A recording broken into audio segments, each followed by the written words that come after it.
As far as the Timberwolves, like, yeah, dude, it's pretty impressive what they were able to do. And Vince Carter made a great point on Inside the NBA last night. Anthony Edwards, like, he knew he wasn't going to be able to take over that game and win that game for them and just go for 50 or whatnot. And he was able in the second half to trust his teammates. I think all their starters scored in double figures. Naz Reid had 10 off the bench, and it was a perfect team game from them. And he builds those other guys up. Yeah, like, I think for sure. Jaden McDaniels, he's always talking about. We've talked about this before. I talked about it with Matt Moore last week from the Action Network about how what has happened in Minnesota is unusual in the sense that they have had their franchise player replaced by another franchise player while the previous franchise player is still in his prime and in the franchise. Mm-hmm. Like, that is not the way this stuff normally works. Like, imagine if the Grizzlies were to draft somebody who became even better and bigger than Ja Morant, and Ja Morant was still in this franchise. Right. That'd be amazing. I hope we do it. But it's unusual. That's not usually the way it works. And it's among the reasons a lot of people thought, well, they're going to have to move Karl Anthony Towns at some point because this just isn't going to work. This is Anthony Edwards' team now. And if you really want it to be Anthony Edwards' team, well, Karl Anthony Towns just doesn't hand that over. And Anthony Edwards just doesn't take it from him. You probably got to move him out of the way. And in Minnesota, they said, no, we don't think so. And Anthony Edwards has become everything everybody thought he could become. And Karl Anthony Towns has become a better version of himself while being the Robin to Anthony Edwards' Batman. Yeah. He was supposed to be Batman in Minnesota. And for a minute he was, in his own little way. But now he's comfortable being a Robin. And I really do think part of it is because Anthony Edwards, I hear Anthony Edwards say more positive things about Karl Anthony Towns than I hear Anthony Edwards say positive things about himself. Yep. That's a real mature and attractive trait Anthony Edwards has, that he is constantly trying to build up his teammates and his coaches. He is constantly saying he's maybe the most confident young player in the NBA, but when he talks, he uses his words to build up the people around him. And that's an amazing leadership quality that I don't know if you know somebody has it at that age until they show it to you. And he is consistently showing it. And you watch this moment they had in the post-game press conference last night, and the whole thing was fabulous. I mean, Karl Anthony Towns and Anthony Edwards were sitting up there, and they were funny. And that's the other thing. I think sometimes it gets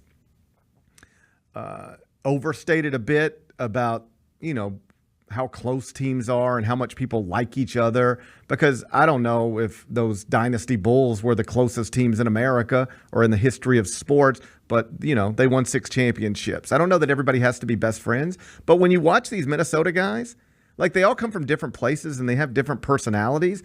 They seem to like each other. Yeah. Like, they seem like they like, and that's another thing that's interesting. Nobody likes Rudy Gobert. People clown Karl Anthony Towns, but they seem to all get along, and Anthony Edwards seems to be the connector in all of that and the centerpiece of it. So they have this moment last night where somebody is asking a very obvious question, particularly if you've got an angle you're writing a column about. Hey, this ain't the way this is supposed to work. In the NBA, what history tells us is you got to lose before you win. You got to take your bumps and bruises. You got to bleed a little bit. You got to get knocked down before you come back up. You're not supposed to, with a 22-year-old best player, just go into Denver in a Game 7, reigning champs, reigning MVP, you're an underdog, and overcome a 20-point deficit to eliminate them and advance to the Western Conference Finals. This is not the way postseason basketball is supposed to work. It's not the way it has historically worked. So they're presented with that type of question, and then they just have a hilarious moment with it. Let's watch it if you haven't seen it yet. This is for either one of you guys. And usually in NBA history, it says you have to lose and lose big before you win. What is it about this team that says we lost last year? Yeah, but that's different. You have to lose at a bigger stage. Usually, teams usually. It's the playoffs. We lost last year. We lost the last 2 years. Shit. God damn. How much more we got to lose? Yeah, how much you want us to lose? We're losing for 20 years. I mean, that's just the truth, dog. God damn.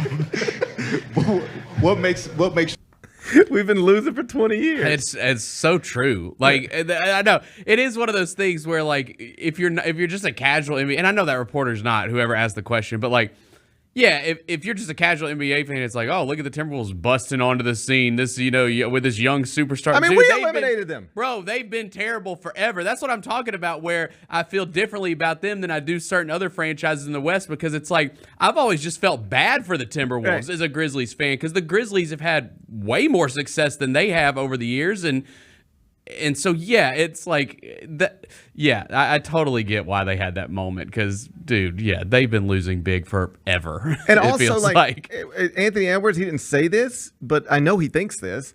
I don't care what history says about anything. Right. We're here in this right now.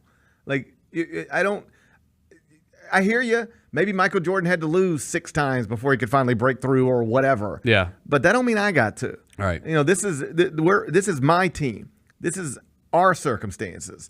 And we, just like you're not surprised they beat Denver. I promise you Anthony Edwards isn't surprised they beat Denver. Did you see some of the comments heading into Game 7? He just talks with such confidence, and it rarely comes across as arrogance. It just comes across as, man, that guy really believes in himself, as opposed to that's fake confidence. Like, he really does believe what he's saying, because a lot of the things he says them matter-of-factly. He doesn't say them like he's trying to brag, like he's a boxer at a press conference. He just says them matter-of-factly. Like, heading into Game 7, it was pre-game media availability, and they asked him about his level of confidence of coming into a Game 7 against the reigning champs, as underdogs. And he just said something along the lines of, "We just think we're the better team." Period. Like, we need to come in here like we think we're better than them. And I know that you might not think that, but we genuinely think we're better than them. We think we have the better team. He didn't say that to try to create a headline. He was just, that's what he believed. And so, you know what he also really believes right now?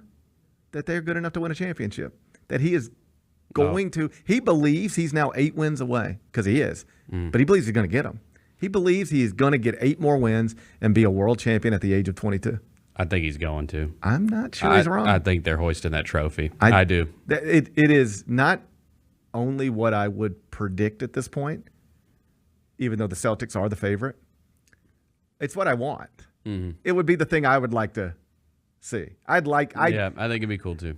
All Western Conference rivalries aside, we'll get back to that next year. I kind of like watching this.